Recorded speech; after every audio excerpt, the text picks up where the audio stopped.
नमस्कार मित्रांनो, स्वागत आहे तुमचं पुन्हा एकदा नवीन व्हिडिओमध्ये. मित्रांनो, पुन्हा एकदा ऋतुबदलांचे प्रहर आणि मनाची संभ्रमित अवस्था सुरू झाली आहे.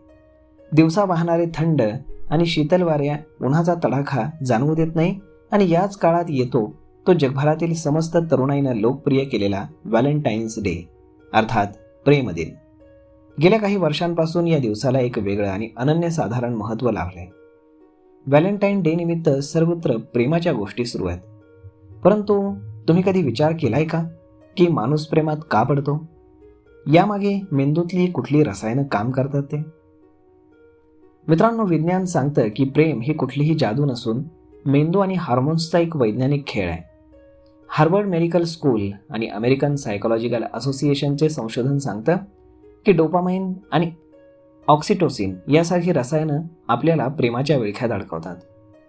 प्रेमात पडणं ही एक नैसर्गिक प्रक्रिया आहे जी उत्क्रांतीशी जोडलेली आहे. प्रेम आपल्या जोडीदार शोधण्यासाठी, बंध निर्माण करण्यासाठी आणि वंश वाढवण्यासाठी आपल्याला प्रेरित करतं. परंतु यामागे मेंदूच्या खोलीमध्ये दडलेली असते ती रिवॉर्ड सिस्टीम.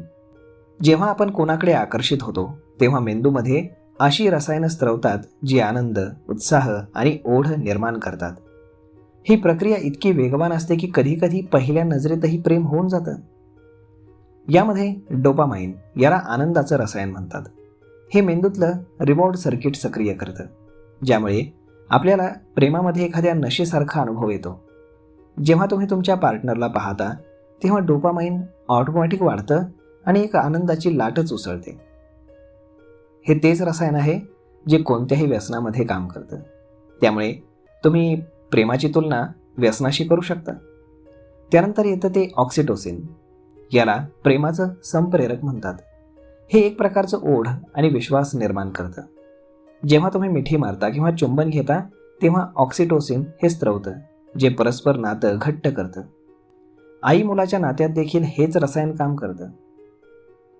त्यानंतर नॉट्रेटोपिन, हे एक उत्साह आणि फोकस वाढवणारं एक रसायन आहे.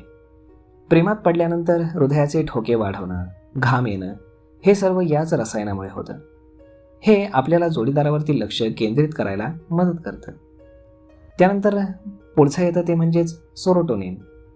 प्रेमाच्या सुरुवातीला याची पातळी कमी होते, ज्यामुळे आपण पार्टनरबद्दल जास्त विचार करू लागतो, जणू काही वेड लागल्यासारखं, आणि नंतर संतुलन होतं.